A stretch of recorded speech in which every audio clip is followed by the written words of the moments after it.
Boa noite. Só aguardar a Michelle chegar. O pessoal também tá entrando aí. Tudo bem, Fabi? Olá, Quanto tudo tempo, bem, né? Michelle? Pois é, quanto tempo? E aí, como Tem é que te tá? visto muito, mas não pessoalmente. É verdade, é verdade. Como é que tá a Agora situação ficou. aí da pandemia aí em Minas? Ah, difícil, bem complicada, né? Estamos todos aí em isolamento, as crianças em casa, as aulas online. Tá difícil. Mas vamos seguindo, né?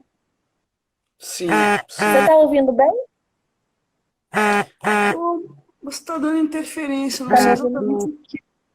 Hã? Tá dando algum. Deixa eu só minimizar. Não Tá. sei se é mensagem que tá chegando. Sim, porque tem gente me perguntando agora. Me passa o link. Aí ontem eu atrasei na live com a Rosa porque fui botar no modo avião. Aham. Não sabia que. O Hugo falou assim, Michele, bota no modo avião, Michele. Ele, Pernambuco, né? E eu botei no modo avião, esperando a Rosa. Tava aqui, sentadinho, esperando e tal. Nada da Rosa, a Rosa não aparecia. E hoje que eu fui ver o vídeo, que a Rosa tava lá esperando. Vamos esperar a Michele. Vamos, porque não, eu sou a única que Eu consigo assisti. fazer função paterna não é a Michele. E eu aqui esperando, modo avião. Eu Enfim. assisti. Enfim. Então, boa noite, né? Obrigada de novo. Muito obrigada por ter aceito o nosso convite. Eu vou te apresentar para a gente não perder tempo, porque são poucos minutos, É, tá bom? Para você ter bastante tempo para falar, tá bom? Então, pessoal, a Michele é psicóloga, psicanalista, mestre em psicologia e educação pela USP, né? Doutora em psicologia escolar do desenvolvimento humano também da USP, professora e coordenadora dos cursos de especialização psicologia hospitalar da saúde e psicopatologia da infância e adolescência e psicanálise no Hospital Santa Catarina de Blumenau, coautora e coordenadora dos livros Por uma Nova Psicopatologia, que já está na segunda edição. Olha onde eu te conheci, aqui, onde eu te conheci, lá no NEP com a Roberta. E também dos desafios atuais, práticas em hospitais e nas instituições de saúde. Não encontrei esse para fazer o sorteio, infelizmente, porque está esgotado. Então, o sorteio será do mal-estar, medicalização da infância, de sofrimento. Nós vamos ter um sorteio ao fim das lives. Tem também os textos, né? Tanto no branco, aqui no Mal-Estar da Infância, quanto aqui no Adoecer. Tem seus textos, né? tem todos, né, Fabi? Tem Quase todos. todos. Estou esperando que está no forno. Eu sei que tem alguns aí no forno, estou aguardando. Então, o motivo de eu ter convidado, né, você, Michele, é que nós já temos 20 anos aqui com a escola. Eu sou coordenadora aqui da Escola Beabá, né? Idealizadora ao lado do meu esposo Luciano, aqui já há 20 anos. E durante todo esse tempo a gente recebe muitas crianças bem novinhas, diagnosticadas, medicalizadas, né? E desde que eu tive em contato com a psicanálise, isso foi assim um alerta que a gente precisa estudar, a gente precisa refletir, né? E lá, né, lá no encontro do NEP em Poços, né? Eu falei, eu quero Michelle aqui no Beabá um dia. E aí vai ser por live, a primeira. Vai ser virar aqui, pessoalmente, hein? Claro, claro, irei. Então, Michele, nosso tema de hoje, né, são os riscos do diagnóstico, né, na infância. Então, fica à vontade, né, o canal é seu. Não vou ficar interrompendo, porque você tem muito para falar para nós, tá bom? Tá bem. Bom, pessoal, boa noite, né? O pessoal tá entrando ainda. É um prazer, né? Fazer mais uma live. Essa semana foi. Escuta bem, Fabi, tá tranquilo? Sim, Dá para tá escutar bem? ótimo. Essa semana foi Dá para uma. Tem sido aí um concentrado de lives e é preciso marcar que essa é a primeira de três, junto com a Escola Beabá, de Minas, Sim, né? E a ideia é justo cada uma delas a gente poder aprofundar. um aspecto dessa questão, né, não só da medicalização, né, mas da função e também das problemáticas que se colocam, né, a partir da entrada da criança no âmbito escolar, né? Sabe que né, o pessoal ontem estava brincando, né? Ah, a Michelle está demorando, ela está se perfumando. Mas é interessante que se nesses momentos de ócio, que a gente vai tomar banho, escovar dentes, ficar pensando em coisas importantes, né? E em determinado momento me veio uma cena de que é um assunto que necessariamente consiste e ele implica pensar num campo minado. Né? Então, para quem está assistindo, convido vocês a pensar: o que é um campo minado? É um campo onde tu pisa, né? Tu não sabe bem onde pisa, porque tu nunca sabe onde vai explodir uma bomba.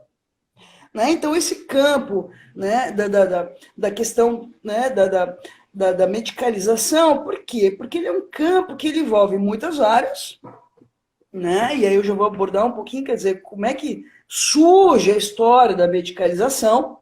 Né? É importante marcar que medicalização não implica em prescrever medicamentos, mas quer dizer, de uma maneira, ler de uma perspectiva médica as problemáticas, né, no âmbito educacional, seja ele familiar, seja ele, né, escolar.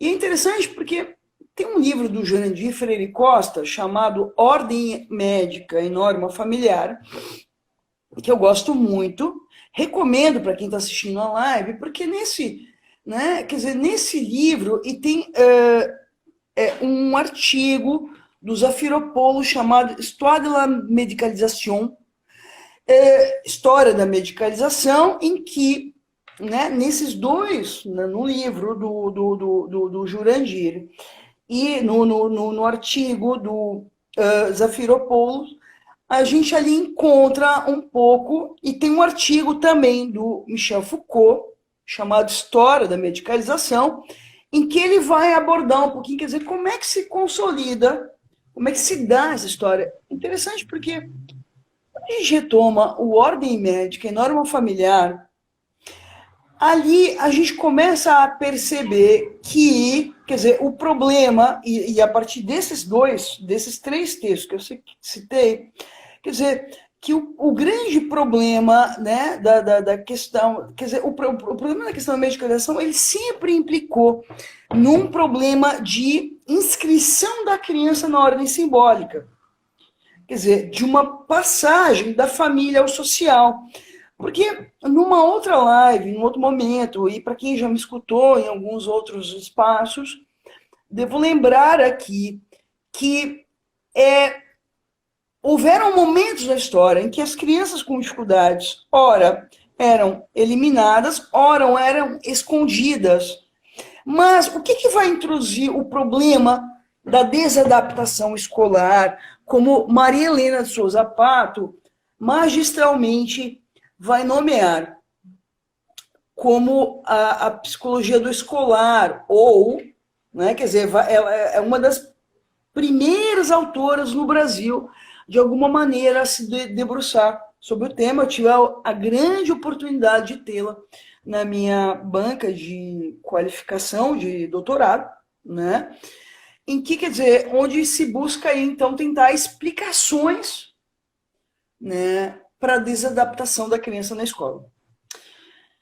Estou falando isso porque, veja, quando é que o problema da desadaptação na escola vai surgir, Fábio? Quando a escola se torna obrigatória.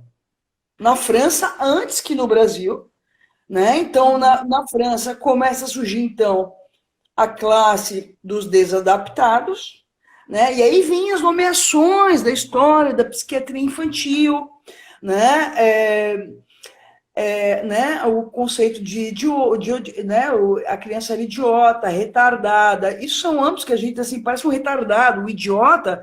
Não, foram conceitos da psiquiatria infantil, fundados a partir de Pinel, né, seus discípulos, né, fundamentalmente Jean Tar, e, né, fundando um campo aí, né, da psiquiatria infantil, Pinel, Esquirol, Jean Itard, etc., e que também, ao mesmo tempo, dá origem ao campo da educação especial, né, que depois vai para os Estados Unidos, aí vem Pestalozzi, e aí outros autores, né, que vão se debruçar sobre, né, o Frenet, né, Frenet e por aí vai.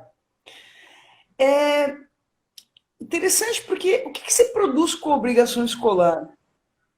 Com a obrigação escolar, quer dizer, a invisibilidade da criança, que até então estava em casa, e quem lembra do filme Meu Pé Direito vai acompanhar o que eu estou comentando.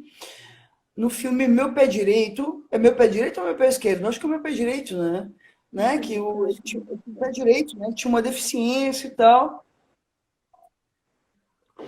Tem uma passagem lindíssima do filme em que, bom, ele nasce com uma deficiência física, ele não tinha uma deficiência intelectual, muito menos uma fratura psíquica, por sinal, é um sujeito muito interessante, muito inteligente, muito interessante, muito artístico, muito vivo, né, a ponto de, né, essas histórias, desenhava com o pé, né, fazia poemas com o pé, essas histórias de superação que a gente conhece assim na história, né, e tem uma passagem lindíssima do filme em que, quer dizer, ele era de alguma maneira escondido dentro de casa, né, porque Até ele isso. produzia muitos problemas na família.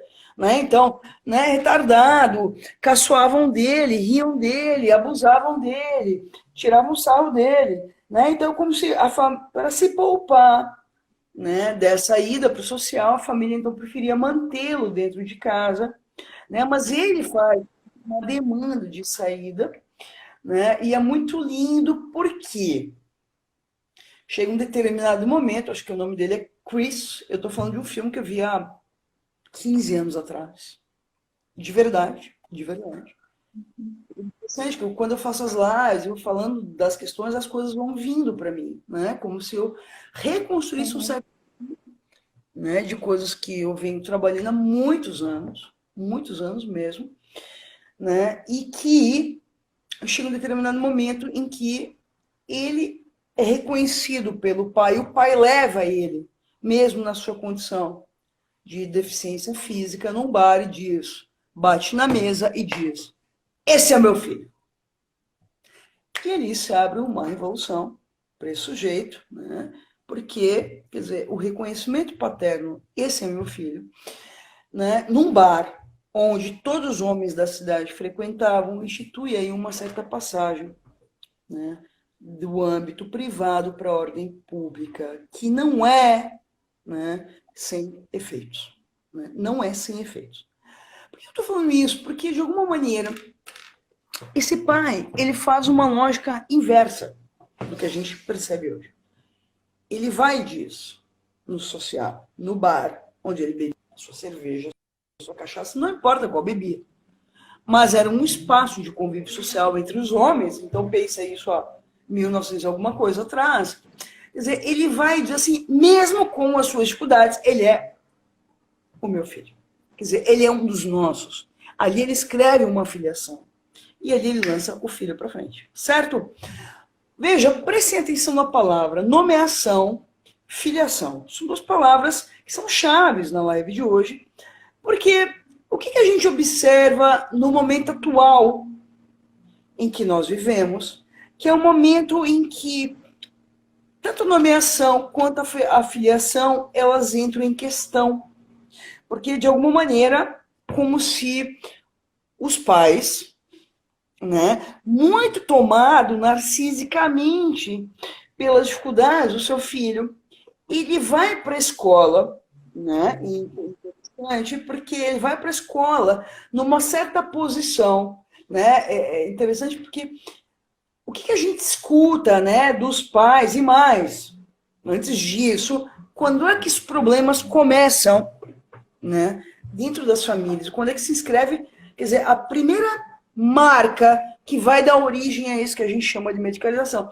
Quando essa criança apresenta algum tipo de diferença em relação a outras crianças. Lembra vocês que vivemos atualmente no momento da história em que as famílias ou a vivência familiar está extremamente privatizada. Quer dizer, como se as famílias vivessem numa espécie de... Gostei da expressão que a Rosa utilizou ontem, uma espécie de cativeiro domiciliar, né? Onde o filho aí é tomado numa lógica muito narcísica, muito fechada, né? Quase como uma posição de objeto, propriedade privada dos pais, quase como assim, o que acontece dentro de casa, acontece dentro de casa e não interessa a ninguém, e aqui a gente faz como a gente quer. É uma família pouco permeada pelos interditos sociais, pouco permeada pelos, né, ordenadores sociais e mais, uma família pouco aberta para a intervenção do outro. Pouquíssimo, pouquíssimo. Né? Quer dizer, aí, mas, veja, não é uma questão... Veja, não se trata de um julgamento moral, porque a gente precisa inverter a pergunta. Eu faço a pausa para produzir uma reflexão. Vamos inverter a pergunta, vamos recolocar as coisas, Fábio.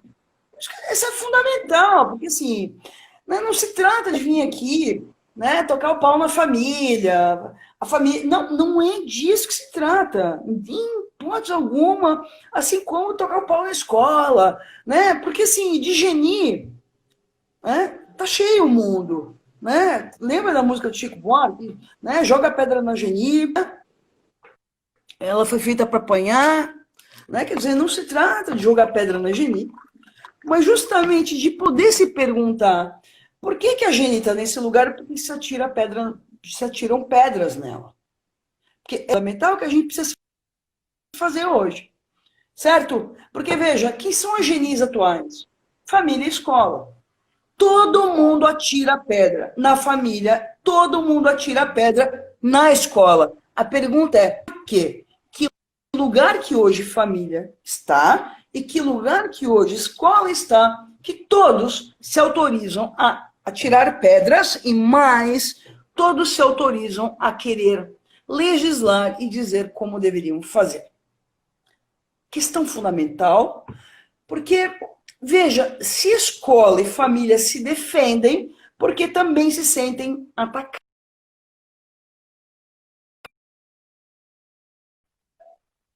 Se sentem atacados, porque de alguma maneira, quer dizer, são instituições sociais, família e escola, que hoje se encontram muito fragilizados. Por quê? Mais intimados por um social. O que coloca tanto família quanto escola numa posição extremamente difícil e de desamparo. Que posição que as famílias hoje têm assumido? De defesa, de se proteger contra os ataques do social, e que posição que a escola também tem assumido? De posição de defesa contra os ataques do social. Né? Agora veja, a gente poderia voltar um pouco, e aí, Fábio, eu te conto um pouco de um trabalho que eu tenho feito num programa em Blumenau, que ele é nacional, chamado Cooper Jovem, que é um programa instituído por uma cooperativa de crédito chamada Ailos, que faz um trabalho lindíssimo de responsabilidade social, e eu assumi, na verdade, eu criei esse projeto chamado Grupo de Escuta de Professores em várias escolas públicas da região, não só Blumenau, Timbó, Indaial, enfim, várias escolas, Guaramirim, enfim. Guaramirim e várias outras escolas, cidadezinhas aqui das redondezas, e eles têm um critério para escolher escola, que são escolas de extrema vulnerabilidade social e que as problemáticas estão, né? Então, na verdade, é a comunidade que decide qual é a escola que será atendida, não somos nós. Né? E a proposta ela é ofertada, mas ela não é obrigatória. Ou seja, eu tenho um contrato, um contrato simbólico com essa instituição, que é o seguinte: escola que não quer, eu não vou. Eu só vou sob demanda. Quando a escola demanda uma escuta psicanalítica, eu vou. Bom, o que a gente tem escutado, né? Quer dizer, o que eu tenho escutado aí, porque sempre tem alguém desse programa me acompanhando, principalmente, não sei se a Sharon está me assistindo, que é uma pessoa que eu trabalho há muitos anos, eu devo trabalhar com a Sharon, sei lá, quase 20 anos, mais ou menos, ou 15, né? Assim, trabalho um laço que começou quando ela estava na Unimed, e pela Unimed a gente fazia um trabalho lindíssimo, chamado Unimed Vida, né? E hoje eu lancei um site, e quem for lá no meu site vai ver lá, né, palestrante, assessoria, né, faço palestra, assessoria, porque é um pouco da história da minha trajetória profissional, Fábio, de muito laço com escola e muita escuta de professores, palestra para pais, enfim, né, já venho há muito tempo desenvolvendo, né, esse trabalho. E o que a gente percebe, de alguma maneira, que houve um momento da história, e por isso que eu relembrei o Jurandir Freire Costa, que houve um momento da história em que, de alguma maneira,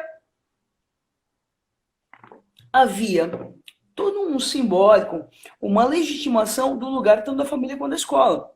Vamos tentar pegar alguns fragmentos. E aqui eu estou tentando fazer uma pequena passagem da família tradicional para a família moderna, ou da família patriarcal para a família nuclear e conjugal, em que, né, por exemplo, as crianças, se forem conversar, se tem alguém aí escutando que é desse período, vai lembrar que as crianças eram espancadas, não só em casa, pelo pai e pela mãe, literalmente, mas veja, não era esse o entendimento que se tinha na época. Quer dizer, estava instituído, e por isso que a gente fazia uma comparação de diferentes períodos da história, fazendo um julgamento, de novo, retomo, não se trata de jogar pedra na GNI, não se trata de jogar pedra no outro momento da história. Gente, estava instituído, as crianças apanhavam. Uhum. Sim. Estava instituído simbolicamente o discurso que as crianças apanhavam, e aquilo era, né, uma condição que acontecia com todas. Ninguém ficava traumatizado, porque é quase como assim, cara, ganhei uma surra do meu pai, e o outro dizia, eu também. É claro que aconteciam absurdos aí nesse meio do caminho, como sempre aconteceu. Falava ontem na live com a Rosa, quer dizer, de antemão a ordem simbólica, a ordem civilizatória, a ordem da cultura nunca está garantida. Ou seja, cada dia nós precisamos renovar a aposta no pacto civilizatório. Ele não está garantido a priori. E isso é uma questão, né, que falava ontem Dana Arendt também, quer dizer, de alguma maneira, quer dizer, quando a gente esquece que a manutenção do pacto depende de cada um, e que a responsabilidade pelo mundo que a gente vive depende de nós, de cada um, da sua atitude cotidiana, do seu bom dia para o seu vizinho. Quer dizer, se perde essas condições. Porque a gente vive uma certa a noção de público e privado, né, tão bem trabalhada pelo Richard Sennett, num livro denominado O Declínio do Homem Público, e num livro do Christopher Lasch, denominado O Mínimo Eu, onde ali, e aí eu diria, um outro livro do Lasch, maravilhoso, chamado Família, um Refúgio Sem Coração, enfim, instituição sitiada, ou, né, um refúgio sem coração. Quer dizer, o que a gente vai ver, né? A família, a escola sendo sitiada por uma ruptura, com o que a Ana Arendt vai chamar da ruptura com a nossa relação com o passado, no livro Entre Passado e Futuro. Quer dizer, o que é a ruptura com o passado? Que é um pouco o que eu abordo em algumas discussões que eu faço. Hoje, a gente assim, né? Eu não quero que o meu filho passe pelo que eu passei. Eu não quero que ele vivencie o que eu vivi, né? Eu quero que ele tenha uma vida diferente. Então, o La Jonquière vai dizer assim, como se a gente para de se referenciar pelo passado, esse não serve mais, uma recusa do passado, e nós passemos nesse momento a olhar para o futuro como sendo o norte na nossa direção. E o que tem no futuro? O ideal. Lindo isso, né? Você está acompanhando, gente? Lindo isso. No futuro tem o quê? O ideal não tem a referência. E o ideal, quer dizer, o ideal ele tem a ver com o quê? Com fantasias, com imaginar mais, com uma certa perspectiva que ela é organizadora, porque a gente também poderia pensar no campo Mas que, quer dizer, como então seguir em frente sem ter visto o que aconteceu atrás, que é um pouco que a gente vê no contexto político atual, quando as pessoas dizem assim, ditadura? Não, ditadura não existiu. Isso é coisa dos comunistas. Nazismo? Não, nazismo não existiu. Isso é coisa de comunista. Quer dizer, como assim? Quer dizer, a recusa do passado chega a tal proporção que a gente começa a negar a própria história. E alguém sem história é alguém que vaga pelo mundo. Porque, veja, alguém sem história,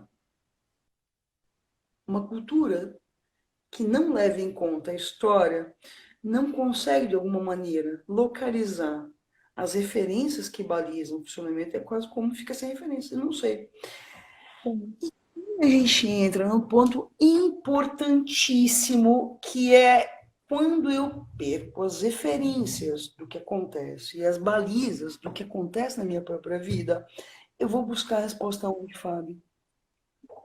Cérebro, percebe? E aí vem a cultura, e aí vem a neurociência, e aí vem a tentativa de uma explicação neurobiológica para o que acontece no âmbito histórico-social. Tá claro até aqui, pessoal? Estão acompanhando? Beleza, vamos lá.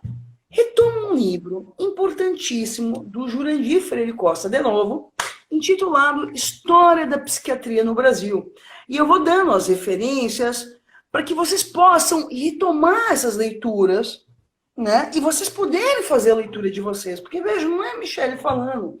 Eu estou falando com base em autores seríssimos que já produziram sobre o tema. Né? E o que o Jurandir Freire Costa, nesse livro História da Psiquiatria no Brasil, ele vai discutir? Que no momento da história em que começam a surgir, então vamos retomar, no Brasil especificamente, Rio de Janeiro, que foi capital do Brasil, no momento em que ocorre a libertação dos escravos e a partir, né, de uma lei em que eles são obrigados a serem, né, libertos, e se traz aí a partir disso, é interessante, né, porque veja, se liberta os escravos, mas não se contrata os escravos, porque os escravos não eram vistos negros. Para quem fala assim, da meritocracia, estão lá porque querem. Não, não, vamos retomar a história e vamos lembrar de coisas importantes. Se produz no Brasil a libertação dos escravos, e aí não se contrata os escravos. Fábio, acompanhe isso, não se contrata os escravos. Se traz imigrantes europeus para o Brasil, fundamentalmente italianos e alemães, às vezes poloneses, e por aí vai. O que acontece com essa população imensa de negros que foram tirados, foram libertos da sua condição de escravos, foram para as ruas. E não eram só negros, eram negros, pardos, índios e miscigenados. Por quê? Porque se cruzou, né? Ou quem não conhece a história, né, dos portugueses que pegavam as índias e que pegavam as negras. Quer dizer, isso é história escrachada, colocada no social. E o que acontece nesse momento? Eles vão parar numa situação de rua. E aí, claro, quem está na rua, que é interessante, né? Vão parar, vão morar na rua, literalmente, Fábio. E aí o que começa a fazer para você viver? Roubar, beber, se prostituir. E aí os doutores da época, assinados, doutores da época, isso não é uma história que concerne apenas ao país, ao Brasil. Os doutores da época fazem uma constatação positivista, que é assim, primeiro passo da ciência, observar. Vamos observar o fenômeno. Observar o fenômeno. Qual era o fenômeno? Desordem nas ruas. Certo? Qual é a observação que se faz?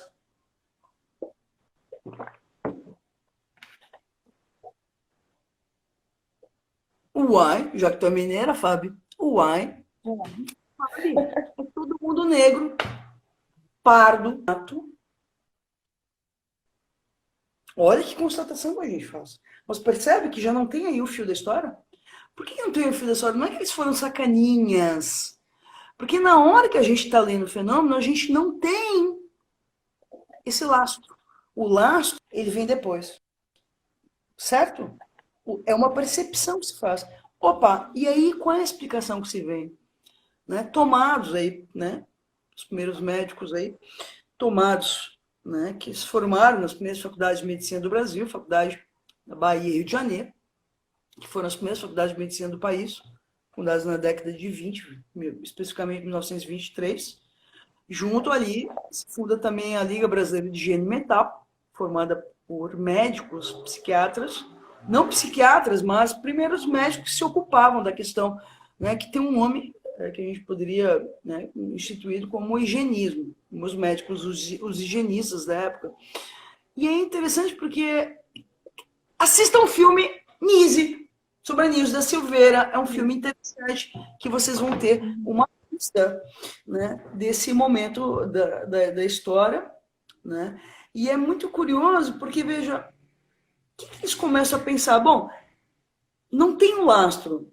Veja, esse lastro com o passado, que a Ana Arendt muito bem vai nomear no Entre Passado e Futuro, e que ela também vai, de alguma maneira, dar pistas ali na condição humana, ele não tem esse lastro. Então, qual é a hipótese ali que acontece? Bom, deve então ter um problema no cérebro. Percebe? Deve ter um problema no cérebro. E o que se começa a fazer? Experiências com esses pacientes. Lobotomia, furar aqui. Né? Assista um filme que é muito interessante. Como se fosse um problema cerebral localizado. Como, quer dizer, quase como não tivesse nada a ver comigo. Como, veja, mas vamos retomar. Traz isso para hoje. Traz para a gente. Traz perto da gente. Como se o cara que vem me pedir dinheiro na esquina, eu também penso que não tem nada a ver comigo. Tá claro isso? Eu também acho absolutamente nada a ver comigo. Isso é importante marcar. Que esse laço a gente perdeu. A gente não tem mais. Por isso que é importante esse momento da gente sentar e conversar, que são momentos que a gente começa a, de alguma maneira, se indagar. E, gente, o que acontece no mundo? Sabe o que acontece no mundo? Tem a ver comigo? Asseguro. Tem a ver com você. Tem a ver comigo também. Fábio, tem a ver com você. Tem a ver com isso. O que a gente construiu. Tá claro aí? Bom, agora vamos lá. Interessante porque o que se produz, então, ali naquele momento? Eu estou retomando um pouco a história da medicalização, de uma perspectiva histórica. O que se produz nesse momento aí?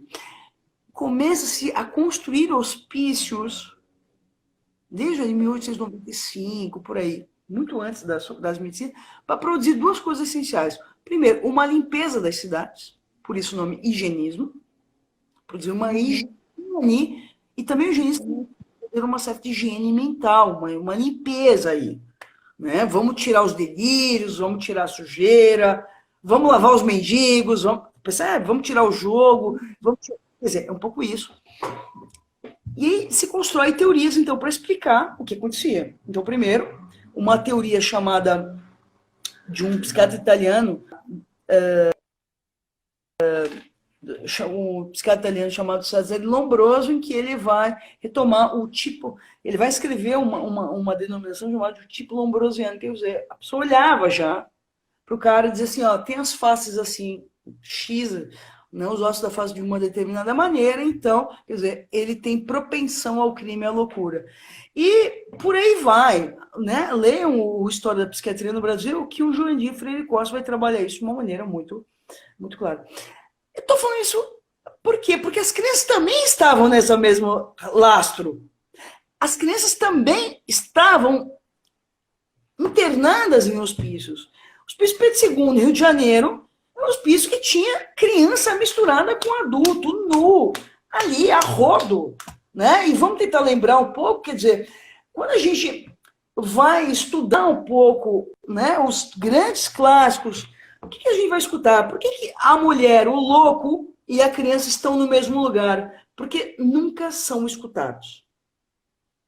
Não é interessante? Porque, quer dizer, a criança, então, a mulher e o louco, quase como tomados numa lógica da desrazão, como se não fossem sujeitos que fossem merecedores de uma escuta verdadeira, merecedores de uma escuta, né, séria, né, ou quase como, né, vamos tentar lembrar, a década de 70 no Brasil, as mulheres lá em crise, né, então quando é que surge a histeria, interessante, né, quando Freud lá, em 1895, né, escreve um estudo sobre a histeria, e ele vai investigar essas mulheres que se tremiam toda, interessante, né, até pouco tempo atrás a gente escutava assim, ela sofre dos nervos. O que era sofrer dos nervos?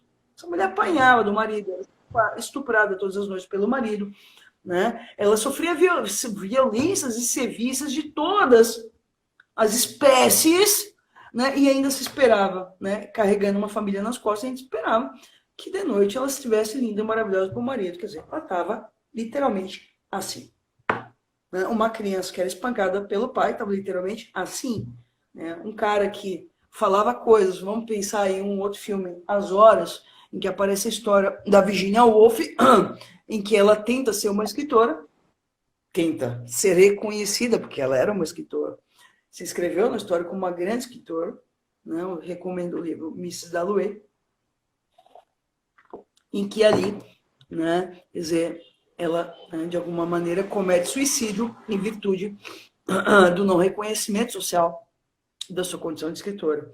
Né? Quem viu o filme As Horas vai poder acompanhar de perto a história da escritora inglesa chamada Virginia Woolf. Estou falando isso quando Juliano Moreira, que era um psiquiatra da época, ele era uma espécie de coordenador no Hospício Pedro II, né, que esse hospício sofre uma vistoria, e as pessoas se confrontam, então isso se torna visível. Lembra que eu falei lá no início da invisibilidade? Tá acompanhando, Fábio? Pessoal, acompanha então, tá? Vai que eu vou chegar no tema. Fiquem tranquilos, eu chego no tema. Que tem uma certa invisibilidade ali. Quando vai alguém e olha e diz assim, gente, que loucura. Olha que lindo a inversão. Os loucos não estão lá, os loucos estão aqui. Te dá conta, Fábio? Tu te dá conta? Quando vem alguém e diz assim, os loucos não estão lá, os loucos estão aqui. Que loucura é essa? Como é que a gente permitiu um estado de coisas nessa? Vão se criar dentro dos hospícios as famosas alas psiquiátricas infantis. Separando, então, adultos e crianças. Gente, eu tô falando de algo que foi ontem. Foi ontem. Quem assistiu o filme Pichote, a Lei do Mais... Eu nunca sei se é do mais forte ou do mais fraco. Pichote, a Lei do Hector Babenco, vai ter um pouco notícias disso. Então, quem é que levava essas crianças para os hospícios? Era a polícia. Porque essas crianças estavam vagando nas ruas, e na medida que elas estavam vagando nas ruas, eram confundidas como delinquentes e, portanto, recolhidas pela polícia, né, e levadas para o hospício. Ah, mas e hoje? Hoje não é tão diferente. Porque se a gente tem, mesmo, veja, a gente tem o primeiro Código de Menores do Brasil, instituído na década de 70, em que ali a criança assume um estatuto de menor de idade. Por quê? E em 1923, se eu não me engano, eu sei lá, eu posso errar as datas, vocês confiram depois e me mandam lá no privado, ou pode postar se você errar a data. Não tem vergonha, porque, bom, né, eu não sou máquina, eu vou lembrando aqui, mas, se não me engano, o primeiro, enfim, ali nos anos 20, 30, não vou ser tão preciso, então, por que se institui o primeiro Código de Menores do Brasil, Fambi? Porque ocorreu que um menino chamado Bernardino, que é um engraxate, que era um engraxate, um menino negro que estava engraxando um sapato de um adulto. Esse menino tinha 12 anos. 12 de outubro é o Dia das Crianças! Foi no dia 12 de outubro! Claro! O dia 12 de outubro é comemorado como o dia 12 de outubro, não é por causa da Nossa Senhora, gente. Porque foi no dia 12 de outubro que se instituiu no Brasil o primeiro Código de Menores, onde se reconhece a diferença entre adultos e crianças. Claro! Percebe? E aí, nesse momento em que se institui, No dia 12 de outubro, onde se comemora o Dia das Crianças, foi o dia em que se descobriu esse absurdo que Bernardino sofreu ele engraxou o sapato desse senhor, ele tinha 12 anos, e ele não quis pagar. O cara não quis pagar. E o menino ficou bravo e jogou a tinta do sapato na cara do cara, no rosto, sei lá. Não sei aonde, mas ele ficou bravo, ele era um menino de 12 anos. Bernardino é levado para uma cela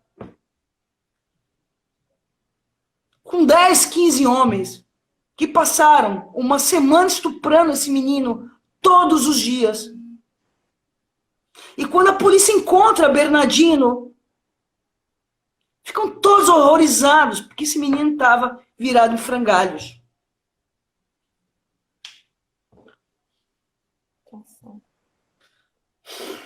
Duro, né?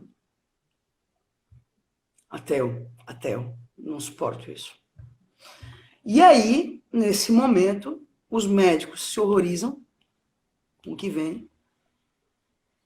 De verdade, se horrorizam com o que vem. E vão para os jornais denunciar o que tinha acontecido. Ali, a história dos Bernardinos se torna visível.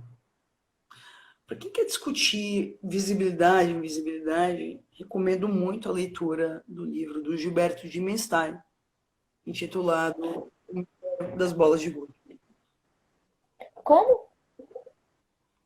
O Mistério das Bolas de Gude. Um livro bonito, Sim. onde ele se pergunta sobre o que torna algo visível e invisível e quais as condições para que isso, quer dizer, aconteça, né? Mas ali, Fábio, se torna visível a história dos Bernardinos, né? De todos os Bernardinos, não foi daquele Bernardino, foram de todos. Quantos já tinham passado por isso? Quantos já tinham sofrido isso? E ali a justiça se vê na obrigação de instituir a diferença jurídica, formal, entre adulto e criança. E a partir daquele momento, as crianças passam a não ser mais presas, porque elas seguiam sendo presas, em prisões comuns, mas em dois locais específicos, ou nos hospícios, nas aulas infantis, ou na famosa Fundação de Bem-Estar do Menor, FEBEM. Vocês devem lembrar da FEBEM, né? E na FEBEM, por favor, assistam ao Pichote, o filme do Hector Babenco, porque vocês vão ter uma pequena amostra do que aconteceu dentro da FEBEM. É visceral o filme, é doído. Você tem ali um corpo de artistas impressionante, Marília Pera, É o Que Maravilha, enfim, é um filme bem forte, da década de 70, tá? Uhum. É a lei do mais fraco. É do mais fraco, isso, a lei do mais fraco. É do mais forte porque, veja, eu acho que eu troco, porque de alguma maneira vem para mim a questão da horda primeva, né? Que é o mais forte que mata o mais fraco e por aí vai. Mas nesse caso tá certo, né? Porque a corda estourava do lado mais fraco e sempre estoura do lado mais fraco, né? Agora, vamos lá. O que eu quero dizer com isso, né? Que, quer dizer, né, a gente tem o primeiro Código de Menores ali, né? 12 de outubro, instituído Dia da Criança, marcando a diferença adulto e criança. Década de 70, o auge das FEBEMs, FUCABEM, FEBEM. Quem tem um pouco mais de idade vai lembrar um pouco das rebeliões nas FEBEMs no Brasil. Vocês devem lembrar que eram rebeliões parecidas com presídios, né? E hoje você vê, mesmo diante, né, da instituição do Estatuto da Criança e do Adolescente na década de 90, foi promulgada junto com o SUS na Constituição do Brasil, de 88, o que você vê ainda tramitar aí no discurso, na boca das pessoas, boca cheia, vamos promover a redução da idade penal. Quer dizer, de novo, quase como, quer dizer, a gente tenta aí um certo retrocesso. De novo, quer dizer, não se perguntando, quer dizer, o que acontece com esse adolescente que transgride, o que acontece com esse adolescente que está na rua, né? Quer dizer, então, é muito interessante porque vamos agora tentar aproximar um pouco o efeito dessa não obediência e não docilização, ou esse estranhamento em relação à criança e ao adolescente que não se adapta, né, às condições ou às demandas sociais colocadas, né? Falava na live com o Hugo, se eu não me engano, daquela propaganda, que é um vídeo, não é uma propaganda, enfim, equivocadamente, mas um vídeo da Unesco em que ali aparece, né, a mesma menina, ela tá como pedinte, as pessoas escondem a bolsa, ela tá com uma roupa de marca, as pessoas se chamam para sentar na mesa. É um pouco isso, é a mesma criança, né? Então, na verdade, o que muda é o quê? A imagem que ou me aproxima ou me afasta dela, certo? Tá claro aí, Fábio? Dá para acompanhar? Sim? Tá claro. Uhum. Tem uma pergunta aqui. No âmbito da escola. No âmbito da escola, a mesma reflexão. Quer dizer, né, então vamos pensar aqui, né, no âmbito da família e da escola. Então, né, o filho que responde narcisicamente às minhas expectativas me aproxima. O filho que não responde às minhas expectativas me afasta. E quando me afasta, lembro do livro do Lévi-Strauss chamado De Perto e de Longe, que quem estudou antropologia, ou minimamente, quem cursou psicologia, teve uma cadeira obrigatória de antropologia, em que falou que o movimento do antropólogo é o quê? O de perto e o de longe. Quer dizer, quando me aproxima uma coisa, quando me afasta é outra. E para muitas vezes poder fazer algo, eu preciso tomar distância. Interessante porque quando, então, né, essa criança responde às minhas expectativas, eu tenho 10 minutos, é isso? Isso. 10 minutos, vamos lá, tô chegando no tema. Calma, tem mais 2 lives, pessoal.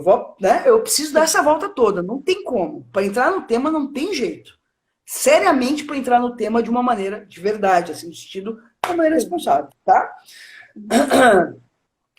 Então, quando essa criança se aproxima dos meus ideais, quer dizer, é como se não tivesse ali perguntas, que ali é uma espécie de completude narcísica que faz com que eu olhe para ela e diga assim, olha só como ela é parecida comigo, percebe? Quer dizer, olha como ela se aproxima de mim, olha como... Né? E é interessante porque os pais aí encontram uma familiaridade que permite essa filiação que eu falava lá do filme do Chris, né? Que é o do meu pé esquerdo. Não, meu pé esquerdo é o filme, não é meu pé direito. Meu pé esquerdo, onde ele diz assim, é meu filho. Quer dizer, então quando eu vejo o meu filho fazendo coisas parecidas comigo, eu digo, é meu filho, tá aí, legal, é meu filho. E aí a coisa vai, entretanto, de uma maneira, né, quer dizer, em que paga o seu preço, porque não é sem efeitos, né, porque a criança também fica aprisionada a esse engolfamento narcísico. A mãe diz, faz assim que a mãe gosta, e a filha, o filho também diz assim, quer dizer, faz também, porque espera aí, né, um reconhecimento narcísico dos pais. Quer dizer, tudo tem seu preço, em psicanálise tudo tem seu preço. Quer dizer, agora, quando essa criança não responde, e aqui, queria marcar, quando é que essa criança não responde? Por que ela não responde para se defender de um certo engolfamento familiar? Essa criança não responde para tentar se defender de uma certa invasão. Sempre, sempre, sempre, sempre. Um exemplo disso é uma criança que é batida e alguém se aproxima, ela já responde uma espécie de reflexo. Percebe? Isso é um exemplo disso. Então vamos tentar pensar, quer dizer, né? Vamos tentar pensar, quer dizer, que por mais que, né, todo cuidado, ele implica uma espécie de violência. Não é que os pais violentam, mas, quer dizer, isso que, né, que os gregos chamavam de desmedida está sempre presente, porque a medida nunca é clara. Ela nunca é clara. Todo amor, ele envolve excesso. E toda falta também envolve excesso. Ou seja, não são coisas que são passíveis de serem calculadas e dizer assim, né? O Jean-Marie Sorret tem uma expressão chamada assim, né? Não tem como dizer assim, determinado tipo de pai, mas determinado tipo de mãe vai ser equivalente a determinado tipo de filho. Isso é da ordem do impossível. Nunca sabem os resultados. Por isso que Freud vai falar que educar é impossível. Educar é impossível por quê? Nunca sabemos de antemão os resultados. Primeiro, está no livro Infância e Ilusões Psicopedagógicas e Figuras do Infantil, onde ele vai dizer o seguinte: nunca sabemos de antemão os resultados e mais, os resultados sempre serão insatisfatórios. Né? Que são os três impossíveis freudianos, que é o quê? Psicanalizar, educar e governar. Tá? Muito bem trabalhado pelo Rinaldo Voltolini, num livro intitulado Psicanálise e Educação, que é um livro que eu gosto muito. Eu acho que ele é bem elucidativo para tratar da questão. Vamos lá. O que acontece aí nesse momento? Né? Quer dizer, quando essa criança não responde à expectativa parental, se produz uma espécie de leito de Procrusto. Eu tenho 5 minutos, né, Fábio? É isso? Isso. 5, isso. Uma espécie de leito de... Gente, falta tempo para mim. Uma espécie de leito de Procrusto em que, olhem na mitologia, o que é o leito de Procrusto? O Procrusto era um cara que pegava os viajantes que chegavam na sua casa, amarrava numa cama tentando adaptar o tamanho do viajante ao tamanho da cama. E o que a gente tem feito atualmente e que justifica a medicalização das problemáticas familiares e escolares? Tentar amarrar a todo preço a força amarretada, adaptar a criança ao tamanho da cama. Como fazia Procrusto na mitologia grega. Né? Então, quer dizer, isso não é ser preso, por quê? Porque isso vai minar o que no início dessa live eu tenho 2 minutos ainda? Não, ainda tem 3. 3. O que eu não quero deixar, não quero ficar no meio do caminho, né? O que no início da live eu falava de nomeação e filiação. Vocês lembram disso? Então, o que isso implica? Que, quer dizer, a nomeação necessária para tornar essa criança um aluno de uma escola, Fábio, eu estudo na escola Beabá, e a nomeação necessária para dizer, eu sou filha do meu pai, eu sou filha desta família, eu sou um Silva, eu sou um Camers, ela desaparece e é substituída, então, pelo nome da patologia. Eu sou um Asperger, eu sou um Down, eu sou um TDAH. Quer dizer, então, você tem aí uma substituição do nome do pai pelo diagnóstico e, segundo, né, a filiação que me fazia pertencer aos câmeras, agora vai ser a filiação que me faz pertencer à doença. Ou seja, para finalizar a live, pessoal, na próxima quinta tem mais. Para finalizar a live, o que acontece aí nesse momento? Nesse momento, a filiação passa a ser a filiação à doença. E as perguntas sobre, meu filho, o que tu tens? Desaparece. E agora os pais vão procurar no YouTube um vídeo para explicar o que a sua criança faz dentro de casa. Porque se ela é autista, ela faz como todas as crianças. Ou seja, jogamos o bebê fora, junto com a água do banho. Gente, obrigada. Fábio, obrigada. Eu não vou deixar a live morrer no meio do caminho. Tá? Acho que é importante, quero agradecer a presença de todos. A gente teve aqui em média 75 pessoas ao vivo conosco.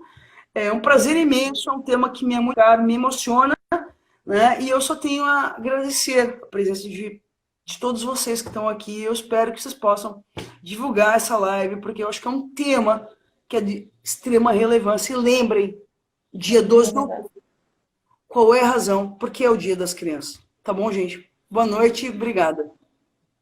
Obrigada, Michele. De novo, obrigada. A Daniele colocou ali ainda tem uns segundos. Se esses cursos voltados à psicoterapia, que tudo responde pelo formato da mente e do corpo, teria um retorno a Lombroso? Aos estudos sim, baseados de alguma maneira, sim, uma explicação neurobiológica, claro, sem dúvida nenhuma. Por que um retorno alombroso? Porque, de alguma maneira, desimplica a nossa implicação como sujeitos e a implicação da história e do social. Tá? Sim. Perfeito. Oi? Então, até quinta. Muitíssimo obrigada. Quinta-feira nos vemos para você continuar essa Pessoal, conversa. próxima Instagram, quinta, mesmo horário, 7h30, Escola Bebá, e na quinta também. Mais 2 lives que a gente vai certamente trabalhar bem seriamente o tema, tá bem? Obrigada, pessoal. Obrigada, Fábio. eu que agradeço. Beijo a todos e até a próxima. Obrigada, pessoal, que está aí presenciando. Valeu. Obrigada. Tchau, tchau, pessoal. Tchauzinho.